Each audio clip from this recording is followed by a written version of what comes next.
कह ये रहा हूं कि तुम्हारा विज्ञान बदलता है। तुम मान रहे थे पाश्चात्य देशों जो तथाकथित अपने को ठेकेदार मानते हैं विज्ञान के, उनके लिए पृथ्वी चिपटी थी। आज की तारीख में मान लिया हाँ पृथ्वी गोल है।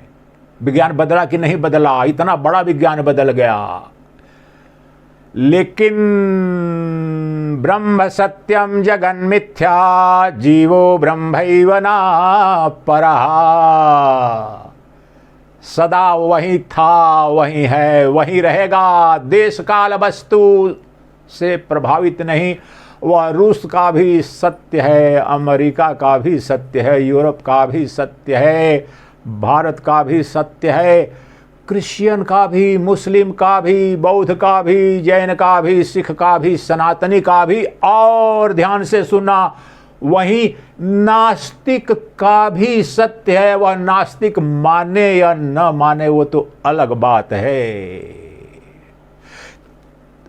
मैं जन्म से अंधा पैदा हो गया या तुम्हारी आंखें खराब हो गई, तुम्हारी आंखें नहीं हैं, इसलिए सूर्य का अस्तित्व नहीं मिट जाता है। सूर्य तो है, किसी ने देखा है, सबने देखा है, या अधिकांश ने देखा है, या रात में नहीं भी देखते हो, हर जगह 12 घंटे 13 घंटे नहीं भी देखते हो, लगता है सूर्य आ रहा है जा रहा है, लेकिन सूर्य की सत्ता क्या 12 घंटे मिटती है?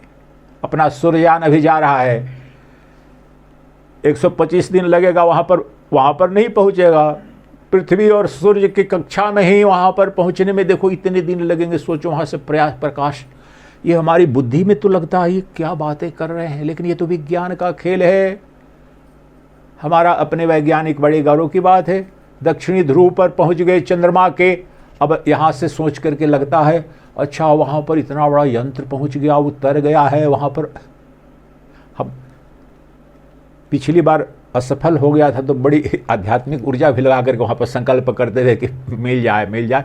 इस बार जब हो गया और देखा चंद्रमा को देख करके वहाँ ऋषिकेश में, मैं उस पर अनुसंधान गहरे करता था कि देखो वहाँ पर पहुँचा हुआ है वह हमारा विक्रम लैंडर पहुँचा, और प्रज्ञान जो कर रहा था वहाँ पर शोध, वो पहुँचा हुआ यहाँ से दिख नहीं रहा, और यहाँ से कल्पना के भी परे लग रहा है कि वहाँ पर कुछ हमारा यहाँ से उतना दूर पहुँच गया है। ये प्रत्यक्ष बोध में नहीं आता है। जो प्रत्यक्ष में जो दिखता है वह सदा सत्य नहीं होता है। यह कह रहा हूँ कि जो तथाकथित विज्ञान है उससे पता चलता है वह शाश्वत सत्य नहीं है। लेकिन श्रीमद् भगवद गीता वेद उपनिषद का जो ज्ञान है अटल रूप से चला आ रहा है, आ रहा है, आ रहा है। अभी तक जो वैज्ञानिक तथाकथित वैज्ञानिक दृष्टि वाले भी अब धीरे धीरे मान रहे हैं। लग रहा है कि ये तो ऋषि बड़े वैज्ञानिक थे, महावैज्ञानिक थे प्रभु। और उस महाविज्ञान में, किस महाविज्ञान में, जहां चिट्ठी से लेकर ब्रह्मा तक जिस विज्ञान के अनुसार जिसे पाना चाहते हैं, क्या बार बार शब्द बोल रहा हूं, परम पद, परम धाम, परम धन, परम वैभव, जिसे आम भाषा में मोक्ष कहते हैं, मुक्ति कहते हैं, ब्रह्म ज्ञान कहते हैं, आत्मज्ञान कहते हैं। आज का जो सत्संग ये 8 दिवसीय यहां हो रहा, उसके संदर्भ में आपकी जो समझ स्पष्ट होनी आवश्यक कि मैं क्यों आया हूं। किसी मान्यता के अनुसार आया हूं, चलो महाराज जी आ गए हैं, संतों के चरण पढ़ते हैं, बड़े भाग्य खुद। ये शब्दों का कोई मेरे लिए अर्थ नहीं है। पुण्य उनके चरण में है, वो उसका अर्थ है, या श्रवण करने से पुण्य मिलता है, ये सब है, लेकिन ये बचकानी बातें हैं। पुण्य तो यह है कि जो मरण धर्मा है, अगर उसे बोध हो जाए कि मेरा न जन्म है न मृत्यु है। पुण्य यह है कि जो 2 रुपए के लिए तरस रहा है, 2 रुपए के लिए दरिद्र की तरह घूमता है, उसे पता चल जाए कि मुझे वह धन प्राप्त हो गया है जिसके पश्चात न पाने को कुछ शेष रहता, न कुछ जानने को शेष रहता। लक्ष्य यह है, मेरा प्रयास यह है। ये अलग बात है कि आपकी मुमुक्षा, आपकी श्रद्धा, आपकी आपकी प्यास कितनी प्रगाढ़ है, भूख कितनी गहरी है, उस पर निर्भर करेगा कि आप उसे ग्रहण कितना करेंगे, अपने जीवन में कितना उतारेंगे। तो सबसे पहले ये भूमिका दे रहा हूं कि ये जानिए कि ये भगवद गीता का ज्ञान क्यों आवश्यक है, क्यों अपना 8 दिन समय ऊर्जा स्रोत नष्ट कर रहे हो। जाकर के इस सन्यासी को वहां से लेकर गए, 400 किलोमीटर सतीश जी ड्राइव किए, माताएं गई 4 लेकर के आई, ये यहाँ पर आए हैं, धन खर्च हो रहा, अपनी दुकान मकान घर का छोड़ करके आप 8 दिन श्रवण क्यों करोगे। प्रश्न पूछो अपने आप से, और उत्तर न दे करके मैं जाऊं, कम से कम मैं प्रयास न करूं, तो ये उचित न होगा। ये जानना बहुत आवश्यक है। और ये नहीं बताएंगे जो तथाकथित जो कथावाचक या बाबा या गुरु लोग हैं, वो रटी रटाए कहानियां बता देंगे, आप सुने न सुने। मैं ऐसा न कह रहा हूं कि श्रवण करें, सबकी अपनी उपयोगिता हो सकती है, आप जाने। लेकिन मैं जिस उद्देश्य से आया हूं और जिस उम्मीद से आया हूं, उसका स्पष्टीकरण आज दे रहा हूं, ताकि सही दिशा में आपकी यात्रा प्रारंभ हो जाए। तो यह जो श्रीमद् भगवद गीता है, जिसके ज्ञान को ग्रहण करना और उस ज्ञान को श्रवण करके श्रवण मनन चिंतन निधिध्यासन और समाधि, ये विधि है उस धन को प्राप्त करने की। अब एक एक स्टेप बता रहा हूं सरल तरीके से। हमें क्या प्राप्त करना है? आम भाषा में मोक्ष, जिसे परम पद भागवतम में, जो लुधियाना वाला मेरा सत्संग था उसमें मैंने खोल दिया था, वो महामंत्र जो है परम धाम परम पद, जो शुकदेव ने भागवतम के माध्यम से परीक्षित को वह विद्या जो दी, वह जो विज्ञान दिया, जिससे वो मोक्ष को उपलब्ध यहीं हो गए। तक्षक ने तो काटा, लेकिन जिसे काटा काटने वाला वह स्वप्नवत दिख गया, और जिसका बोध हो गया वह तो काटने मरने जीने से परे उसका बोध हुआ। वो कभी बताते नहीं आपके भागवत कथाकार। तो वह भी मैंने चुनौती पूर्ण करके मैंने बोला कि लो, इतनी भागवत कथाएं चलती है, वो नहीं बताते हैं, मैं ही खोल देता हूँ। तो तत्व एक है, चाहे भक्ति के मार्ग से, चाहे ज्ञान के मार्ग से, चाहे निष्काम कर्म के मार्ग से, या राजयोग के मार्ग से। आपको भूमिका मैंने क्या दी? जाना है एक लक्ष्य पर, गंतव्य एक है, मार्ग हजारों हो सकते हैं। भगवत गीता में अकेले 18 मार्ग हैं, और आमतौर पर जो एक सनातन धर्मी है, विशेष रूप से स्वामी विवेकानंद ने 1891 से लेकर के 4-5 बरस जब अमेरिका में रहे थे, तो उस वक्त उनके पास कोई बहुत ज़्यादा उसमें पुस्तकें नहीं थी, तो वहाँ उनके लिए उन्होंने लिखा ये 4 पुस्तकें अंग्रेजी में, जो आज यहाँ पर हर जगह रामकृष्ण मिशन में मिलती हैं। भक्ति योग, राजयोग, कर्म योग, ज्ञान योग। वास्तव में तो ये लोगों को लगा अच्छा ये 4 मार्ग हैं। वास्तव में ये गहरे अर्थों में जाओ तो 4 मार्ग नहीं है। अब वहां से मैं आपको लाऊंगा। एक तरह से तो मैंने बोला कि भगवद गीता में अकेले 18 मार्ग है। आमतौर पर वेदांत के जानकार हैं वो भी बोलते हैं 4 मार्ग चलो। वेदांत के मार्ग के ही नहीं, सारी सनातन संस्कृति के अर्थ में रखा उन्होंने। भक्ति मार्ग या भक्ति योग, ज्ञान योग, निष्काम कर्म योग, राजयोग योग। लेकिन अब इससे परे आपको ले जाऊंगा कि इसका मतलब क्या है। जो 4 योग हैं या 18 योग हैं, और जो सबसे बड़ा द्वंद्व है, भक्ति वाले बोलेंगे नहीं नहीं, मेरे आराध्य कृष्ण, मेरे आराध्य राम, मेरे भगवान शिव। सौर कहेगा कि सूर्य के ऊपर उपासना ही सर्वश्रेष्ठ है, वो परम सिद्धि होगी। गणपत्य कहेगा कि गणपति गणेश की ही उपासना। 5 ये वैदिक काल से जो यहाँ पर संप्रदाय है, 5 मूल संप्रदाय, वैष्णव, शैव, शाक्त, शौर, गणपत्य, ये वैदिक काल से हैं 5 मूल। इनमें ही सब अनंत संप्रदाय बने हैं। तो ये 5 संप्रदाय यहाँ पर अब इस सनातन धर्म में, इस देश में बहुत सी विकृतियाँ जो आई हैं, पतन आया है, उसके आज उसकी सर्जरी करने जा रहे हैं। आज तक मैंने किया नहीं है, अपने जहाँ तक था वो था।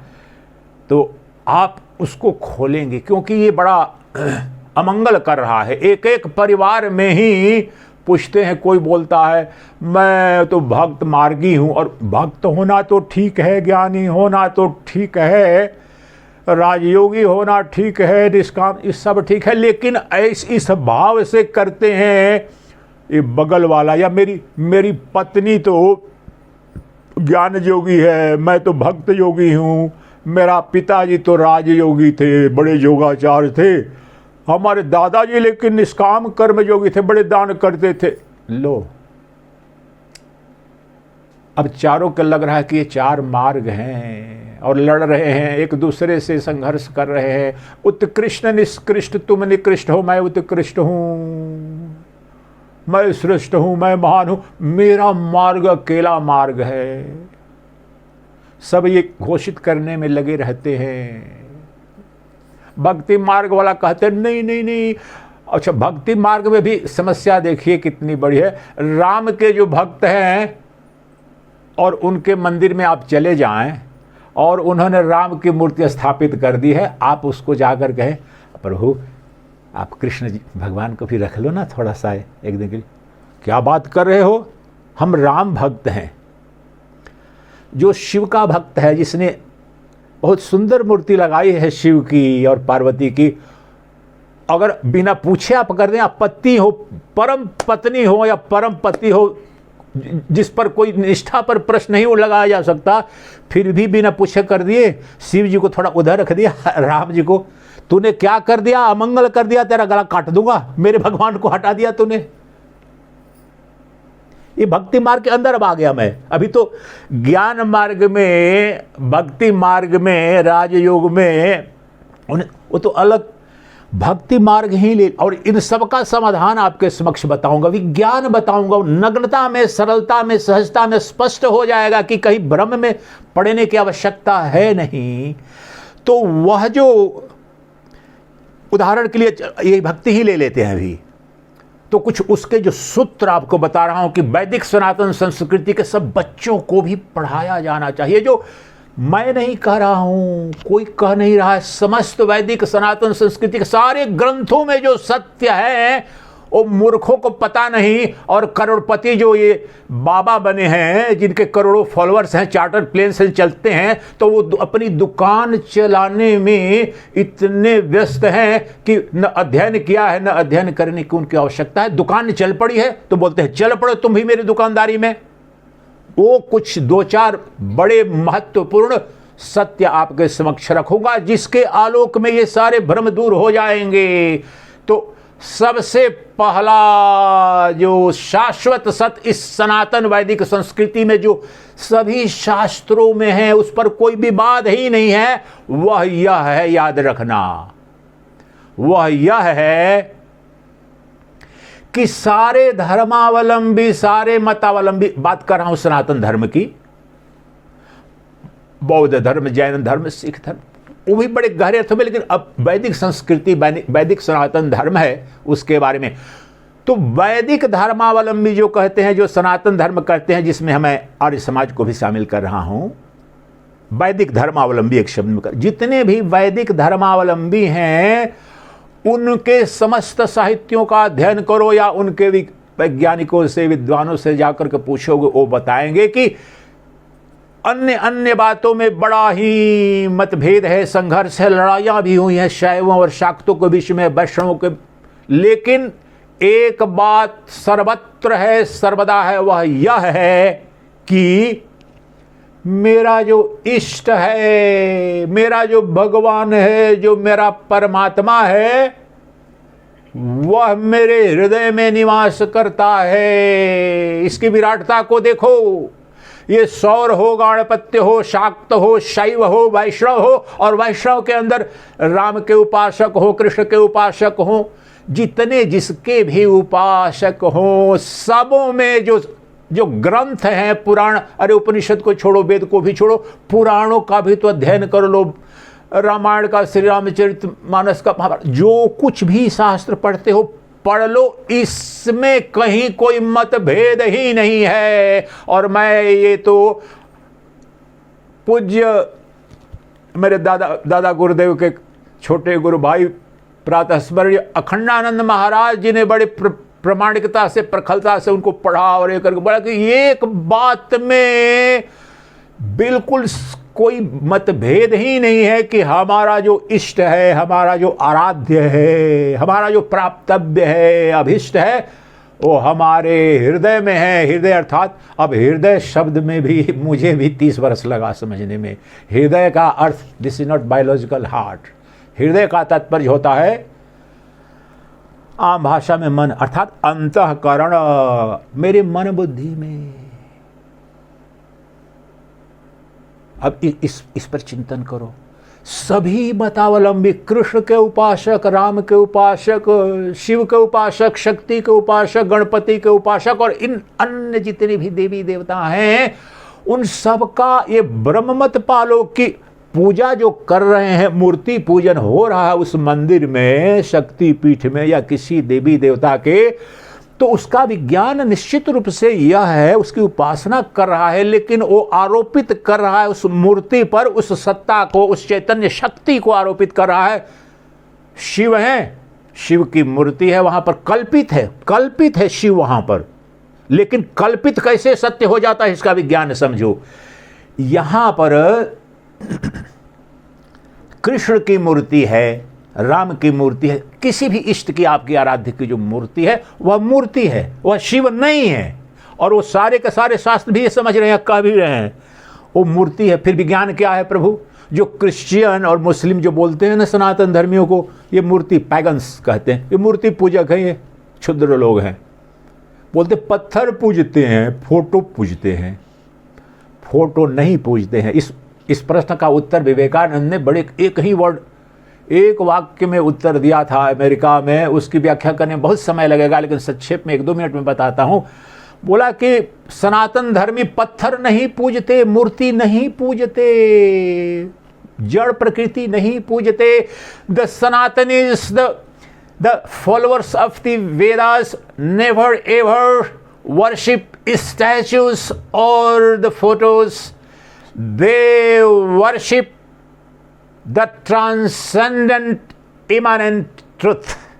Mind the word, transcendent immanent truth. इसकी व्याख्या करने में भी बहुत समय लगेगा, लेकिन मैं सरल कर दूंगा, आप निश्चिंत रहें।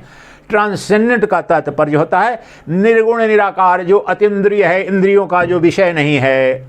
ट्रांसेंड, जो आपकी मन बुद्धि को ट्रांसेंड करने वाली सत्ता है। तो हिंदूज वर्शिप ट्रांसेंडेंट इमानेंट गॉड। अच्छा, ट्रांसेंडेंट इमानेंट क्या हो गया फिर? ट्रांसेंडेंट मीन्स निर्गुण निराकार, और इमानेंट सगुण साकार। यहां पर जो दिख रहा है, नर के रूप में, नारी के रूप में, बालक के रूप में, जड़ के रूप में, चेतन के रूप में, जहां भी, तो शब्द बड़ा गहरा।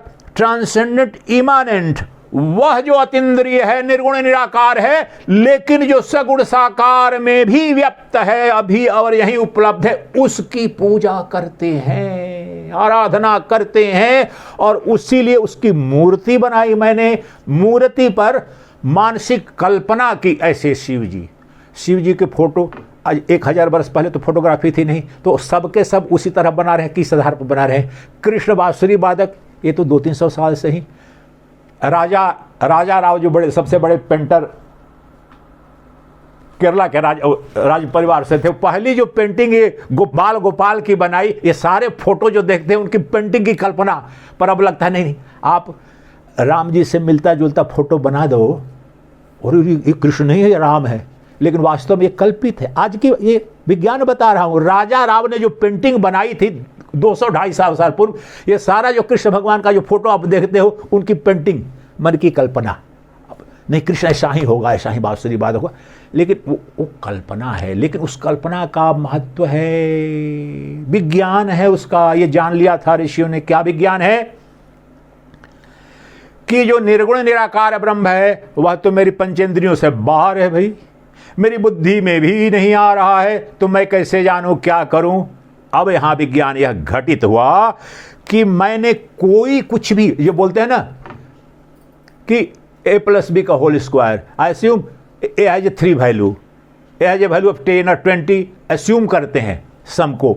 तो यहां पर कल्पना कर दी कि ये देखो सगुण, मान लो कि ये हो गया, मान लो ये है शिव जी। अब जब शिव जी मान लिया जो वास्तव में निर्गुण निराकार हैं, या कृष्ण जो निर्गुण निराकार है, प्रत्येक श्लोक में कह रहे हैं कृष्ण, ये मैं अपनी व्याख्या नहीं कर रहा हूं, कृष्ण स्वतः कह रहे हैं, राम स्वतः कह रहे हैं अध्यात्म रामायण में, शिव कह रहे हैं, उपनिषदों का उद्घोष है। तो वह जो निर्गुण निराकार है, वो निर्गुण निराकार बच्चे को पढ़ाना है ABCD, तो बच्चा ABCD मामा कुछ याद नहीं हो रहा है, तो बच्चा बेटा ये देख क्या है, एप्पल है मामा, हाँ A for apple, B for book, हाँ book, C for cat. Pedagogy का साइंस है ह्यूमन माइंड का। जब बच्चे शुरू में तो उनको कुछ ऐसा बताओगे एब्स्ट्रैक्ट चीज़ नहीं ग्रहण कर पाएगा, लेकिन कोई फिगर को कैच करता है आदमी तत्काल। ये देखो बेटा ग्लास है मम्मी, अच्छा, इसका आकृति को ग्रहण कर लेगा। क से कबूतर सबने देखा है, ख से खरगोश, फोटो दिखा देते हैं, याद करते हैं ना, क्या पढ़ते थे केजी नर्सरी में हम बच्चे में, खरगोश, क से क, उसके फोटो बने हुए। क्यों बनाया गया है? उस अवस्था में वो चित्र, द साइन सिंबल पेडागोगी का साइंस स्टडी जो मॉडर्न साइंस में किया, तो पता चला कि ऐसी एब्स्ट्रैक्ट कोई बातें बताएं तो बच्चों का दिमाग ग्रहण नहीं करेगा, लेकिन रूप को तत्काल ग्रहण करता है। तो मैंने गणेश की कल्पना की, राम की कल्पना की, शिव की कल्पना की, कृष्ण की कल्पना की पहले। अब मुझे निर्गुण निराकार का तो अभी कोई बोध नहीं, लेकिन उस मूर्ति में अब मैंने कर दिया कल्पना कि मेरा आराध्य, मेरा अभिष्ट, मेरा इष्ट। अब देखिए यहाँ विज्ञान क्या घटित होता है। मैं तो मनुष्य हूँ, मेरा तो शरीर है और उसी से मुझे अध्ययन करना है, जाना है, लेकिन कितनी बड़ी घटना घट गई। जो अतीन्द्रिय है, कुछ बोध ही नहीं, तो पूजा कैसे करूँगा, अर्चन कैसे करूँगा, उसके निकट कैसे जाऊँगा, उसको जानूँगा कैसे। अब ये मान लिया कि ये पत्थर मूर्ति है या ये शिव जी हैं, तो मेरा मन हो गया आरोपित कि मेरा आराध्य जो परम तत्व है, जो सच्चिदानंद घन ब्रह्म है, जिसे जान लेने, जिसे मान लेने जान लेने या जो हो जाने से ही परम कल्याण है और प्रेम का अनंत महासागर है, अजर अमर अविनाशी है। मैं तो मान रहा हूं मैं मरण धर्मा हूं, मैं दुखी हूं, सुखी हूं, मुझे गाली देते हैं, निंदा करते हैं लोग, लेकिन मेरे आराध्य को नहीं, वो आराध्य जो सर्वशक्तिमान है। शब्द क्या? अलमाइटी गॉड, सर्वशक्तिमान, सर्वव्यापक, ओमनिशिएंट, ओमनीप्रेजेंट, अलमाइटी गॉड। तो कहाँ पर है? अरे मैंने देखो मेरे गणेश जी को देखो, मंगल मूर्ति, आजा मंगल मूर्ति, सर्व मंगल कारक शिव जी। तो वो कितनी जो कठिन बात थी वो यहाँ पर मैंने अपने लिए तो यहाँ पर मन को कल्पित कर लिया। अब यहाँ तक अभी तो समझ गए। अब वहाँ से असली घटना घटती है कि वास्तव में तो जो परम तत्व को जिन लोगों ने जाना है, कि वो जान लिया है कि वो जो परम सत्य है यहाँ पर है, मेरे मन में है, मेरे हृदय में है, अंतिम सत्य है। लेकिन वही तो निर्गुण निराकार है और पंचेंद्रियों का विषय नहीं है। जानना हमें उसे है जो यहाँ है वहीं वहाँ है, जो अब है वहीं तब है, जो इधर है वहीं उधर भी है। लेकिन उसका पहला बोध तो मुझे मेरे अंदर है। जिस महावैज्ञानिक ने जाना रास्ता, कल जो लेके आए सतीश जी, तो रास्ता जानते नहीं तो पूछना पड़ेगा, जो जानता है फटाफट उससे पूछ लिया तो जान गया। तो ऋषि क्या है, गुरु क्या है, उस रास्ते से वो गमन किया है। ये ऋषि वैज्ञानिक है, पथगामी है पहले से। तो वह बता दिया, क्या बता दिया कि देखो ये मूर्ति, और ये मान लो, किसी को मान लो अपनी योग्यता के अनुसार, कृष्ण को मान लो, राम को मान लो, और अब देखो वहाँ मूर्ति वहाँ रखी गई है, अब ध्यान करो। तो क्या ध्यान? अब मूर्खों को भी ये उपासना भी नहीं करने आती है, मूर्ति पूजकों को भी, भक्तों को भी राम राम चिल्लाते हैं, कृष्ण कृष्ण चिल्लाते हैं, उसका ABCD विज्ञान नहीं जानते हैं कि वहाँ पर रखना है, ठीक है, परंतु उसको निमित्त बना करके वो डांस शो करते हैं ना, रियलिटी शो अगर हम पहले वो करके, तो पॉप कुछ पॉप रखना पड़ता है उसको, ये करके स्पार्क वहाँ से ये करके, तो ये पॉप है। उसको वहाँ पर उस मूर्ति को आकर के आपके मन की वृत्ति को केंद्रित किया। जा रहा हूँ शिव जी के सुबह में कि हमने प्रार्थना की, शिव जी की, देवता जी की, तो आपकी चित्त की वृत्ति जो वासनाग्रस्त थी, दुकान कैसे चलेगी, मेरे पिताजी का बीमारी का क्या होगा, मेरे बच्चे का, ये सब थोड़ी देर के लिए मेरा आराध्य जो सर्वमंगल कारक है, जो भगवान श्री राम है, जो कृष्ण है, जो शिव है, अब मन यहाँ पर संग्रहित हुआ, नहीं नहीं सर्वशक्तिशाली हैं, आओ इनसे मिलते हैं, यहाँ पर मूर्ति है। और जब ध्यान में बैठते हैं तो इस मूर्ति का भी ध्यान, पहले तो ठीक है प्रारंभ कर लो कि इस मूर्ति का ध्यान करो, ऐसे ही करते हैं, लेकिन प्रारंभ में इस मूर्ति का भी ध्यान करो तो होगा क्या? विज्ञान, इसमें मानने के लिए कुछ नहीं। अभी देखो, होश में आ जाओ, होश में नग्न विज्ञान है क्या कि मन जो सबसे बड़ी उसकी बीमारी है, रोग है, कि वो भाग रहा था अनंत दिशाओं में, वो केंद्रित हो गया, अब एक जगह आ गया। मेरा तो आराध्य, मेरा तारक, मेरा उद्धारक तो शिव जी यहाँ पर है, राम जी है, कृष्ण भगवान है, एक वो आ गया। और जो भयग्रस्त था, मुझे कौन बचाएगा, क्या बचाएगा, वो भी हो गया, शिव जी बचाएंगे, राम जी बचाएंगे, कृष्ण जी। तो ऊर्जा यहाँ पर पूरी संग्रहित हो गई। अब कर लिया, आंख को बंद कर दिया, अब बैठ के तो उपासना करते हैं ना, शक्ति उपासक, शिव उपासक सारे करते हैं। जितना उन्नत धर्म की और संप्रदाय की विधि है उतना गहराई में जाएगा, जितना बाह्य देखो उतना भी प्राथमिक कक्षा में है, जितना ऊपर जाता जाएगा वो शांत होता जाएगा, शांत हो जाएगा, मौन हो जाएगा परम।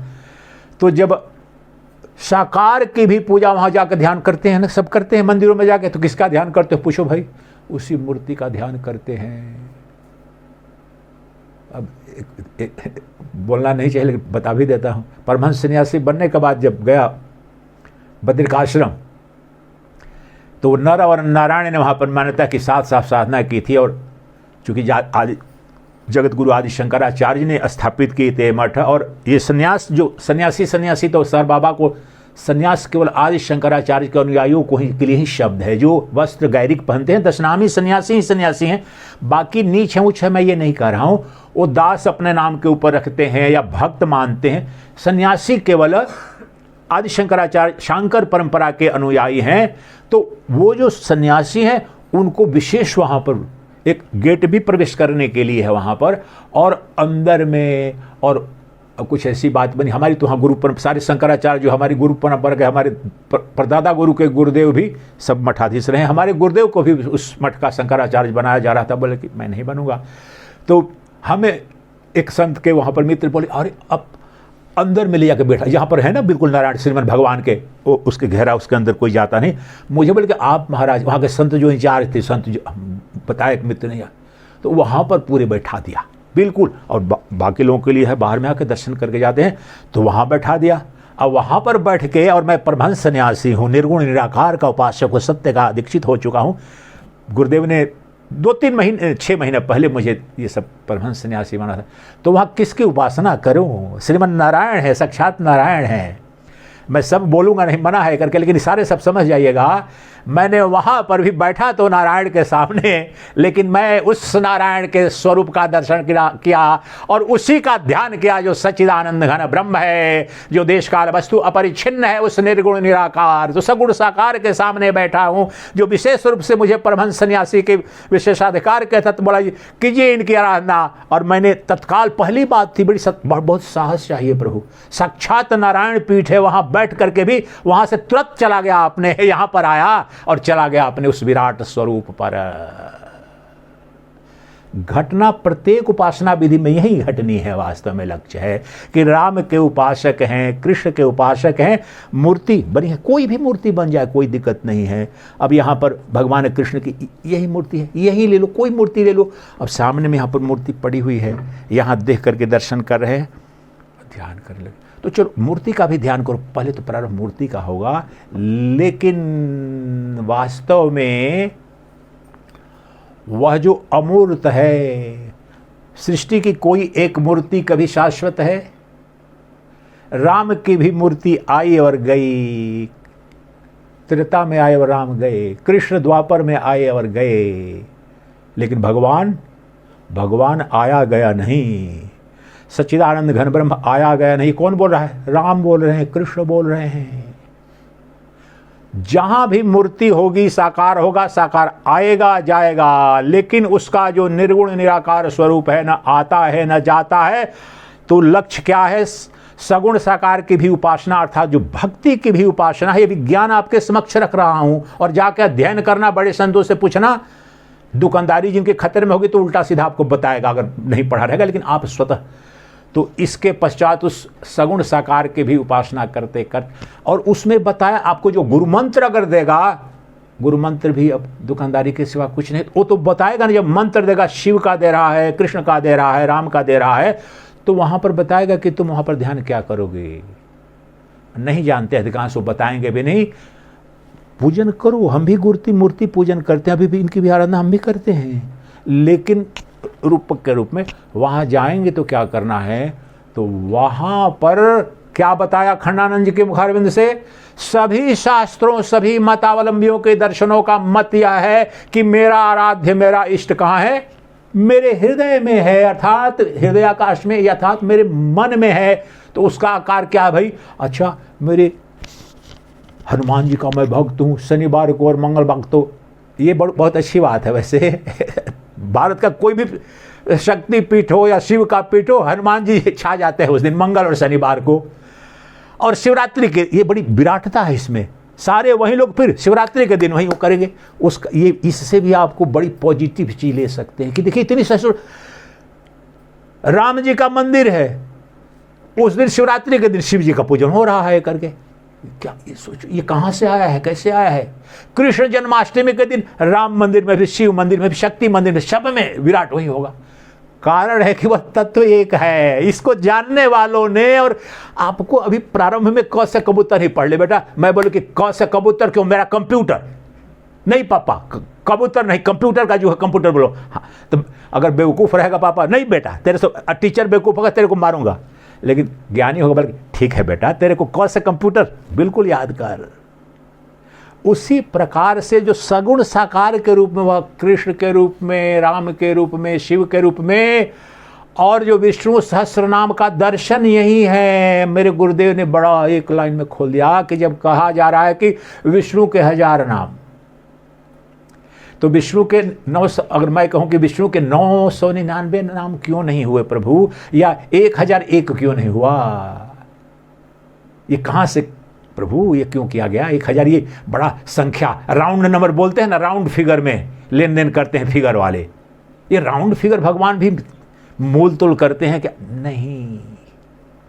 जब 1000 कह रहे हो तो उसका अर्थ है कि विष्णु सहस्रनाम का मतलब कि विष्णु का 1000 नाम, उसका तात्पर्य है कि विष्णु के अनंत नाम है। और अगली पंक्ति अब सुनिए, यानी अनंत नाम है, यानी सभी नाम विष्णु के ही नाम है। सभी नाम विष्णु के ही नाम है। विष्णु अनाम है निर्गुण निराकार से, परंतु सभी नाम विष्णु के ही हैं, यह संदेश है। सच्चिदानंद घन ब्रह्म, वह निर्गुण निराकार ब्रह्म, जो हमारा वह धन है जिसे धन को प्राप्त करने के लिए एकत्रित हुए हैं, जिस धन को प्राप्त करके पाने को कोई धन शेष नहीं रहता। वह ज्ञान है जिस ज्ञान का बोध होकर के कुछ भी जानने को शेष नहीं रहता।